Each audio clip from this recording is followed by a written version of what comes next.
Lyon demain, le quart d'heure lyonnais. Toute l'actualité chaque matin. Parce que Lyon demain se dessine aujourd'hui, voici l'essentiel de l'actualité en ce mercredi. Nous sommes le 8 décembre. À noter le début de la fête des Lumières ce soir et pour 4 soirées. Pascal Mayos, le préfet de région, a détaillé les mesures sanitaires et les mesures de sécurité en vigueur durant ces 4 jours. À noter que le maire de Lyon, Grégory Doucet, a tenu à rappeler que la fête des Lumières était un emblème de la ville de Lyon. C'est pour cette raison qu'il était inconcevable, selon lui, que cet événement soit une nouvelle fois annulé. Nous écouterons également Grégory Doucet dans le courant de cette édition. Une fête des Lumières qui sera marquée donc par 31 œuvres au total. Notez que les TCL sont gratuits aujourd'hui à partir de 16h. Le reste de l'actualité, le dernier lion du parc de la Tête d'Or est mort. Après les événements au cours du match OL-OM, sécurité renforcée au Groupama Stadium. Et puis la période de Noël, particulièrement difficile pour les personnes sans abri. Le réseau Entourage vous propose d'écrire une carte pour les personnes à la rue. Nous écouterons Marine Cadenne du réseau Entourage dans le courant de cette édition. Lyon demain, le quart d'heure lyonnais, toute l'actualité chaque matin. Gérald de Bouchon. Bonjour à tous. Bienvenue dans ce quart d'heure lyonnais. Mais d'abord, cette affaire, le parquet de Lyon a décidé de rendre publique une affaire qui alimentait de nombreuses rumeurs et qui concerne une personnalité politique de premier rang, une décision de justice concernant Alexandre Vincendey, c'est lui dont on parle, et qui remonte au 18 novembre 2020. Le maire LR de Rieux et patron des Républicains dans le Rhône a été en effet condamné par le tribunal correctionnel de Lyon dans le cadre d'une comparution sur reconnaissance préalable de culpabilité pour des faits de violence commis le 6 mars 2020 sur la personne de son fils alors âgé de 5 ans, n'ayant entraîné aucune incapacité totale de travail, précise-t-on. Dans le cadre de cette procédure, l'intéressé a reconnu avoir commis ces faits de violence sur son fils à la suite d'une altercation l'ayant opposé à son épouse, a ajouté le parquet. Un stage de parentalité auquel il a été condamné a été réalisé par l'intéressé le 23 mars dernier. Vincendey précise qu'il a accepté de suivre un stage de parentalité en juillet 2020 afin de sauver son couple et de préserver sa cellule familiale. Un stage donc antérieurement daté et non lié à une condamnation dont il ne mentionne aucunement l'existence sur les réseaux sociaux. Le parquet de Lyon fait lui état d'une nouvelle plainte déposée par l'épouse d'Alexandre Vincendey le 13 octobre dernier, entraînant une nouvelle enquête ouverte des chefs de violence volontaire par ascendant sur mineurs de 15 ans. En l'absence d'éléments permettant de confirmer la réalité des faits dénoncés, la procédure a fait l'objet d'une décision de classement sans suite le 30 novembre dernier, détaille le parquet. Sur les réseaux sociaux, Alexandre Vincendey justifie la plainte d'octobre dernier de son épouse par le lancement de la procédure en divorce qu'il aurait lui-même initiée. Son fils aurait déclaré dans le cadre de l'enquête ne jamais avoir été frappé par son père. Enfin, le maire de Rieux a décidé de porter plainte contre Médiacité pour diffusion de fausses informations, diffamation et atteinte à la vie privée. Lyon demain, un site internet, du son, de l'image, un média complet pour les Lyonnais qui font avancer la ville. Pascal Mayos, le préfet du Rhône, a détaillé les mesures sanitaires et le dispositif de sécurité en vigueur pendant les 4 jours de la fête des Lumières, une fête qui débute ce soir. 3 périmètres sanitaires seront mis en place durant ces 4 jours. Le masque sera obligatoire dès 11 ans au sein de ces périmètres et une zone de restauration sera également instaurée du côté de la place Maréchal Lyotet. Les explications du préfet du Rhône, Pascal Mayos. L'obligation du port du masque sur tout le périmètre de la fête des Lumières, aussi bien en intérieur qu'en extérieur. Deuxièmement, l'interdiction de consommer poissons et produits alimentaires sur la voie publique, à partir de commerces ambulants ou sur des pas de porte, pour éviter les rassemblements. Un lieu spécifique a été proposé par le maire de Lyon sur la place Lyotet, qui est une grande place, 150 mètres sur 120 mètres, avec une jauge de 1500 personnes et qui accueillera de l'ordre de 7 commerces ambulants environ. Toutes ces règles, y compris bien évidemment la présentation du pass sanitaire dans les bars et restaurants et dans ce lieu de restauration de la place Lyotet, ces règles de pass sanitaire seront contrôlées. Des contrôles seront faits tous les jours par les forces de police, police nationale, police municipale, menées par des sous-préfets à ma demande, pour que l'obligation du port du masque, l'obligation de présentation du pass sanitaire et les interdictions dont je viens de parler soient bien respectées. Nous ferons tous les matins, avec le maire de Lyon et nos équipes respectives, un point sur les conditions dans lesquelles les événements se sont déroulés la veille et nous en tirerons les conséquences pour le jour même. S'il y a des contrevenants, je rappelle que les amendes sont de 135 €, soit lorsque le masque n'est pas porté, soit lorsque le pass sanitaire, lorsqu'il est exigé, n'est pas présenté. Enfin, pour les établissements eux-mêmes, des contrôles peuvent conduire, s'il y a réitération des infractions, notamment au titre du pass sanitaire, ou de la vente sur le pas de porte, à la fermeture administrative purement et simplement de ces commerces. Cela a été rappelé aux commerçants et aux restaurateurs ce matin dans une réunion que nous avons tenue préfecture mairie. Sur le plan de la sécurité, 200 policiers municipaux seront également mobilisés en presqu'île, à la Tête d'Or et au Parc Blandan. 35 agents de groupe d'opération mobile viendront compléter le dispositif sur l'ensemble du périmètre. 70 ASVP seront également mobilisés. 400 agents de sécurité privés seront par ailleurs sur le terrain, sans compter bien sûr les policiers, les gendarmes également. Malgré le sursaut de la pandémie, Grégory Doucet a donc tenu à rappeler que la Fête des Lumières était un emblème de la ville de Lyon. C'est pour cette raison qu'il était inconcevable pour lui que cet événement soit une nouvelle fois annulé. Grégory Doucet. La Fête des Lumières, c'est l'un des événements les plus importants pour la ville, je dirais. C'est l'un des emblèmes de la ville de Lyon. Donc c'est une fête qui est chaque année attendue. Elle était cette année encore plus attendue du fait de son annulation l'année dernière, alors dans des conditions qui étaient différentes. Je vous rappelle que l'année dernière, on en était encore à attendre la possibilité d'avoir notre première dose de vaccin. On n'est pas dans cette configuration-là aujourd'hui. Non seulement nous avons commencé à apprendre, je dirais même nous avons appris à vivre dans une certaine mesure avec le virus, mais nous sommes aujourd'hui bien mieux équipés pour y faire face. On sait les limites de la vaccination qui n'offre pas une immunité définitive, d'où la dose de rappel qui est d'ailleurs lancée.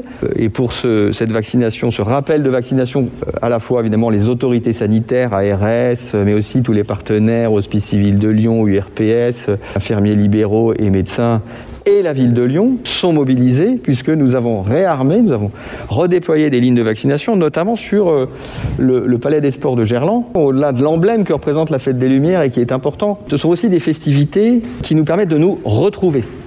Ça fait 1 an et demi, 2 ans maintenant qu'on est successivement confinés, contraints, parfois isolés pour certains. La Fête des Lumières, c'est une occasion formidable aussi pour nous retrouver tous ensemble. La Fête des Lumières 2021 débute ce soir et pour 4 soirées. Que pourrez-vous découvrir? Au total, une trentaine d'œuvres. Un dôme géodésique devant le Théâtre des Célestins, les planétoïdes rue de la République, Fram Perspective, les cadres lumineux d'Olivier Ratti sur la place de la République, place des terreaux, le lapin dans la lune, un conte aztèque signé Renato González Gutiérrez, un mapping envoûtant, Iris sur la cathédrale Saint-Jean, signé Jérémy Bello et l'équipe AV Extended, des lignes incandescentes posées sur les branches du quai Romain-Roland ou encore la vague place Bellecour, 2 œuvres au subsistance, 20 watts de Jordi Galli et Museum of the Moon, une grosse planète de Luc Géram, sous la verrière des Subs. Végétalume, la créature du lac Hydra et les ricochets, 3 œuvres au parc de la Tête d'Or. Autre site excentré qui accueille la Fête des Lumières cette année, le parc Sergent Blandan. Les organisateurs ont voulu faire de cette édition une édition inclusive et solidaire, tournée vers les enfants notamment. Le parc Blandan prend ainsi des allures de fête foraine avec Games of Light, une installation sonore lumineuse, participative et ludique à découvrir en famille. Le lion du parc de la Tête d'Or, Jasraj, c'était son nom, est mort, né en 2009 à Zurich. Jasraj, le dernier lion de la Tête d'Or, est mort ce vendredi, apparemment d'une gastro-entérite. Ce lion d'Asie n'aura vécu que 13 ans. L'espérance de vie de cette espèce est généralement beaucoup plus longue. Une autopsie devrait être pratiquée par les spécialistes de Vetagrosup. Son départ met fin à la présence des gros animaux au parc de la Tête d'Or. Il ne sera pas remplacé. La municipalité écologiste, soucieuse de respecter le bien-être animal, a décidé de ne pas réinstaller d'animaux sauvages. Lyon demain, média agitateur d'idées. La période de Noël est particulièrement difficile pour les personnes sans domicile et en situation de grande exclusion sociale. Pour remédier à cette solitude, le réseau Entourage se transforme en Fat Cœur et propose une action simple mais riche de sens. Bonjour Marine Cadenne. Bonjour.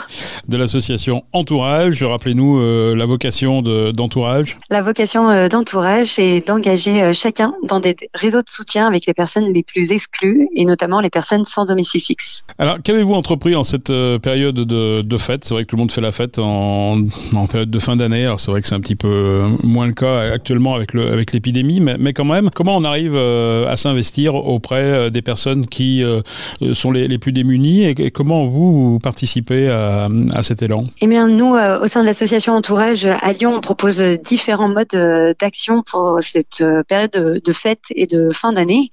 Une période de fête, mais pas forcément pour tout le monde, déjà en raison de la condition sanitaire, comme vous l'avez rappelé, mais aussi pour les personnes isolées en précarité qu'on accompagne.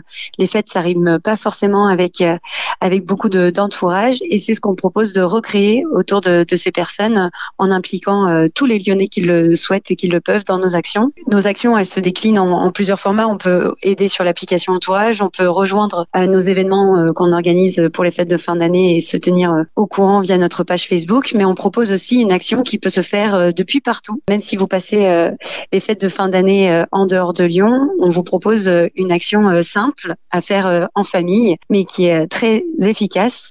On vous propose de vous transformer en facteur, et d'offrir des cartes de vœux à des personnes isolées en précarité. Alors, qu'est-ce qu'on peut écrire sur ces cartes de vœux ? Comment ça s'organise ? Eh bien, pour participer à cette opération Fat Cœur, il suffit de nous envoyer votre carte de vœux et nous, on s'occupe de la transmettre à une personne isolée en précarité que l'on accompagne et qui sera heureuse de recevoir des mots encourageants et chaleureux. Alors, qu'est-ce que vous pouvez raconter sur votre carte de vœux ? Quelques idées pour vous guider. Vous pouvez commencer par vous présenter. Dire bonjour, j'espère que vous allez bien, je m'appelle Marine et j'habite à Lyon et j'ai 27 ans, je vous écris pour vous souhaiter une belle année, ça peut être déjà un très bon commencement. Et puis vous pouvez ensuite parler de vous, de ce que vous aimez faire, un rêve que vous aimeriez réaliser et puis surtout vous pouvez offrir votre sympathie et vos encouragements dans cette période de fin d'année et de nouvelle année aussi. Par exemple en écrivant je pense bien à vous, j'espère que pour vous l'année 2022 qui s'annonce sera plus douce. C'est hyper important d'avoir des mots de soutien en cette période un petit peu de fin d'année. Et si vous avez envie d'aller plus loin aussi, ce qu'on vous propose, c'est de laisser votre mail ou votre numéro de téléphone pour que la personne isolée qui recevra votre carte puisse, si elle le souhaite, vous répondre. Et évidemment, on vous conseille de vous voyer la personne. Et oui, on peut établir un contact direct, c'est-à-dire qu'on peut aller au-delà du simple petit mot sur une carte. Oui, l'étape numéro 1, c'est d'écrire cette carte, de nous l'envoyer dans nos locaux 15 avenue La Cassagne, dans le 3e à Lyon. Et puis, si vous voulez aller plus loin, écrivez votre mail et vos coordonnées sur cette carte. Et la personne qui recevra cette carte pourra, si elle le souhaite, échanger avec vous. Et évidemment, le but derrière cette action, c'est aussi de créer du lien dans la durée, si c'est possible, et s'il y a affinité. Quelle est la réaction des gens qui reçoivent ces cartes, vous avez déjà fait cette opération, je crois, l'année dernière. Comment ça se passe au moment de la restitution ? L'année dernière, on a déjà mis en place cette opération. Sur Lyon, on avait reçu 1500 cartes de Lyonnais qu'on avait redistribuées à des personnes qu'on accompagne. Et que ce soit dans la rue ou lors de nos activités, les personnes qui reçoivent ces mots sont vraiment très touchées.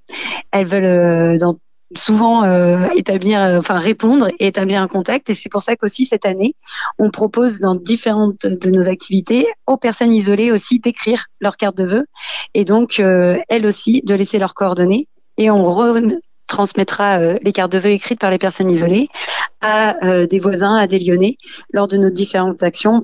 Par exemple, on participe au marché de Noël Place Carnot le 18 décembre et ça sera aussi l'occasion pour les personnes isolées qui ont écrit un mot de les offrir aux Lyonnais. Merci Marine Cadenne pour les cartes. On va rappeler l'adresse parce que vous avez d'abord changé d'adresse puis vous êtes de plus en plus physique, j'ai l'impression. Au départ, c'était vraiment une plateforme Entourage et aujourd'hui, vous êtes vraiment implanté dans la ville et c'est avenue La Cassagne. On rappelle l'adresse ? Oui, vous pouvez nous envoyer vos cartes de vœux au 15 avenue La Cassagne dans le 3e à Lyon. Et comme destinataire, mettez l'association Entourage. Merci beaucoup Marine. Merci à vous. Après les événements d'OL-OM, la sécurité a été renforcée au Groupama Stadium. Installé pour la première fois en 2018, les filets sont de retour ce jeudi pour le dernier match de poule de Ligue Europa contre les Glasgow Rangers.